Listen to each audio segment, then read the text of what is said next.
உட்காருங்க. எதிர்கட்சி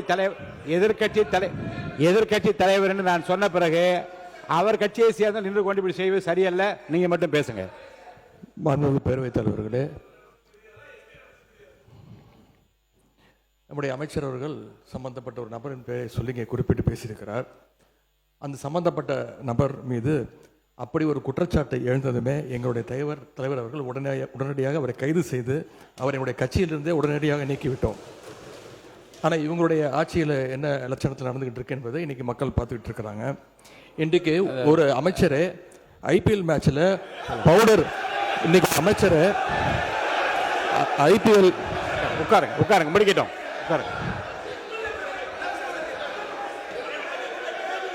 அவங்க குற்றச்சாட்டு வச்சா நானும் குற்றச்சாட்டு வைப்பேன். எதிர்கட்சியில் ஒன்று சொல்கிறேன். உங்களுக்கு பேசுவதற்கு நான் அனுமதி அளிக்கிறேன். நியாயமான கருத்து எதிர்கருத்து இருந்தால் நான் சொல்ல அனுமதி அளிக்கிறேன். ஆனால் உங்கள் கட்சியை சார்ந்தவர்களே நீங்கள் பேசி அப்படி நான் உட்கார அமைச்சர் இருங்க. அமைச்சரை நான் உட்கார சொல்லிவிட்டேன். இல்லை ஒன்று இல்லை, திரும்ப ஒன்று சொல்லுகிறேன். ஒரு கட்சியை சார்ந்த ஒரு நீங்கள் என்ன மாண்பு உறுப்பினர் ஆஸ்டின், நீங்கள் அவருக்காக உங்கள் எதிர்கட்சி தலைவருக்காக பேசுறீங்களா? உட்காருங்க. நீங்கள் அவரை தான் உட்கார சொல்லிட்டேன்ல, நீங்கள் பேசக்கூடாது. உட்காருங்க. ஆஸ்டின் சார் உட்காருங்க. நீங்கள் மாண்பு உறுப்பினர் ஆஸ்டின், உங்களுடைய கட்சியினுடைய தலைவர், நீங்கள் எல்லாம் மதிக்க வேண்டிய, நான் மதிக்க வேண்டிய எதிர்கட்சி தலைவர், அவருக்கு நான் வாய்ப்பு கொடுத்துருக்கிறேன். மாண்புமிகு சட்டத்துறை அமைச்சர் எழுந்த உடனே உட்காருங்கள், பதில் சொல்வார் என்று சொல்லுகிற போது நீங்கள் எல்லாரும் எழுந்தீங்கள் என்றால் அப்போ உங்கள் தலைவருக்கு என்ன மதிப்பு இருக்கிறது?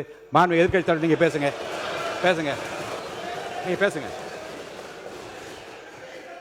நீங்கள் பேசுங்க. மாண்பு பேரவைத் தலைவர்களே, ஒரு அமைச்சரே ஐபிஎல் மேட்ச்சில் பவுடர் நுணுக்கிக்கிட்டு மாத்திரை நுணுக்குனு கதை விட்டார். அவர்கிட்ட உங்களுடைய காவல்துறை ஏதாவது விசாரணை நடத்துச்சா? அவர் மேலே ஏதாவது நடவடிக்கை எடுத்திருக்கீங்களா? அது மட்டும் இல்லை, சமீப காலமாக ஆளுங்கட்சியை சேர்ந்த பலர் போதைப் பொருள் வழக்கில் தொடர்ந்து கைது செய்யப்பட்டு வருகிறார். நீங்கள் இதுக்குரிய ஆதாரங்கள்லாம் நீங்கள் இல்லாமல் நீங்கள் பேசக்கூடாது. அமைச்சர் அவர்கள் பேசுனதுக்கு ஏதாவது ஆதாரம் கேட்டிருக்கீங்களா? அமைச்சர் அவர்கள் பேசுனதுக்கு ஏதாவது ஆதாரம் இருக்கா? நாங்கள் உடனடியாக கைது செய்யப்பட்டிருக்கோம், அவர் கட்சியிலிருந்து நீக்கியிருக்கிறோம். உங்களுடைய அமைச்சர் ஐபிஎல் மேட்ச்சில் பவுடர் நொடுக்கிட்டு இருந்ததை இன்றைக்கு உலகமே பார்த்துச்சு. பல்வேறு விமர்சனங்கள் வந்துச்சு. குழந்தைக்கு மாத்திரை கொடுத்தேன்னு கதை விட்டாரு. அதற்காக ஏதாவது விசாரணை நடத்தியிருக்கிறீங்களா? புகார் எடுத்திருக்கிறீங்களா? ஏதாவது நடவடிக்கை எடுத்திருக்கீங்களா? கேட்க விரும்புகிறாங்க. மாண்பு முன்னவர், அவை முன்னவர். மாண்பு பேரவைத் தலைவர் அவர்களே, மாண்பு எதிர்க்கட்சி தலைவர்கள் குற்றச்சாட்டுகள் சொல்வதற்கு முன்னால் ஒன்றின் பின் ஒன்றாக பல குற்றச்சாட்டுகள் இங்கே சொன்னார்கள். அதற்கான ஆதாரத்தை உங்களிடத்திலே தந்து அதற்கு பிறகு அவர் பேசியிருக்கிறார் என்பதை நான் அறிய விரும்புகிறேன்.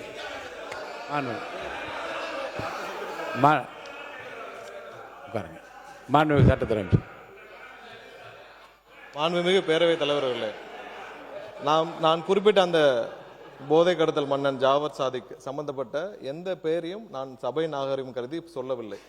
அதே நேரத்தில் அந்த வழக்கில் ஒன்றிய அரசு டெல்லியில் பதிவு செய்யப்பட்ட வழக்கு தான் தவிர்த்து இங்கே எந்த வழக்கும் பதிவு செய்யப்படவில்லை. அவரை காப்பாற்றும் முயற்சியாக நடந்தது. இவர்கள் தேவைப்பட்டால் யாருடன் எந்தெந்த வகையில் புகைப்படம் எல்லாம் அப்போது சமூக வலைதளத்தில் எல்லாத்திலும் வெளியானுச்சு. சபை நாகரிகம் கருதி நான் அதை வெளியிடவில்லை, யாருடைய பெயரையும் குறிப்பிடவில்லை. அதை அவர்கள் இத்தோடு நிறுத்திக் கொண்டால் நல்லது. கண்டிப்பாக நம்மளுடைய அரசு எந்த வகையிலும் போதைப் பொருள் கடத்தலை தடுக்கவும் போதைப் பொருட்களை தடுக்கவும் தான் முதலமைச்சர் உத்தரவிட்டுள்ளார். இல்ல இந்த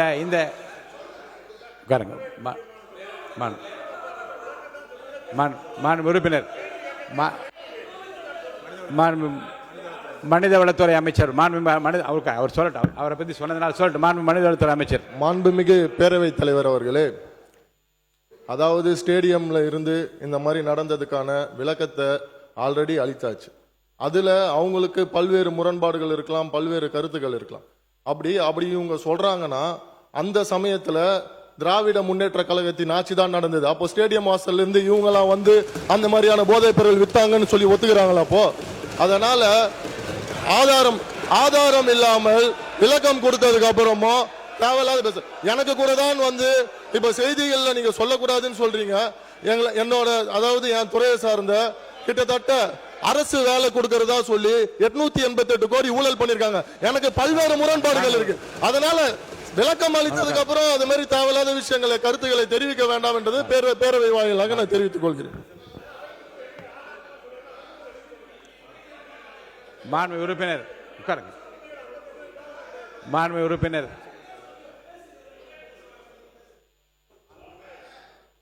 பேரவைத் தலைவர் அவர்களே, அவரை பற்றி குற்றச்சாட்டு சொன்னால் அதற்கு பதில் சொன்னார், பரவாயில்லை. பதில் சொல்லிட்டாரு. அதை விடுத்து விட்டு ஒரு ரெய்டில் எங்கேயோ செக்குது 888 கோடின்னு ஒரு கேஸ் பதிவு பண்ண சொல்லி இடி சொன்னாங்கன்னு சொல்லி பெர்சீவ் பண்ணி அது வேலை கோர்ட்டில் இருக்குது சப்ஜெக்ட். கோர்ட்டில் இருக்கிற சப்ஜெக்டை இவர் கூப்பிட்டு பேசுகிறாரு, எப்படி சரியாக இருக்குமா? ஃபுல் விளக்கம் நான் சொல்ல முடியுமா அதுக்கு? எனவே அதை அவை குறிப்பிலிருந்து நீக்க வேண்டும். ஒன்று. ரெண்டு, அவரை பற்றி சொன்னதுக்கு நீங்கள் பதில் சொல்லுங்க. அதை விட்டுட்டு ஏன்டானா நீங்கள் மற்றவனை பற்றி பேசிட்டீங்க. ஒன்றை நீங்கள் எடுத்தீங்களே அந்த காரில் தண்ணீங்களே, அது என்னன்னு சொல்லுங்க. பள்ளிக்கல்வித்துறை அமைச்சர், மாண்பு பள்ளிக்கல்வித்துறை அமைச்சர் அவர் பேசி முடிக்கட்டும். உட்காருங்க.